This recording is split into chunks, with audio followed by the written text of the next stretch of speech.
একটা আপু কমেন্ট করেছেন, গরিব ফকিন্নি একটা রান্নাঘরের উপরে চালও নেই।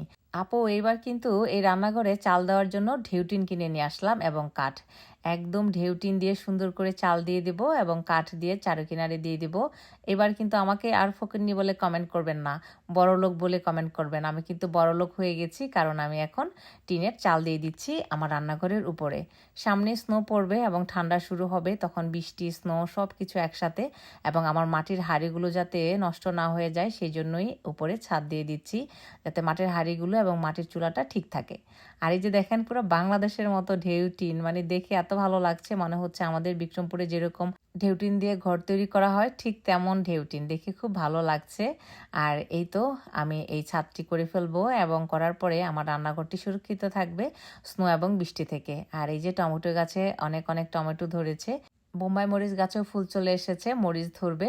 তো বোম্বাই মরিচ দিয়ে খুব মজা করে ভাত খাবো। আল্লাহ হাফেজ।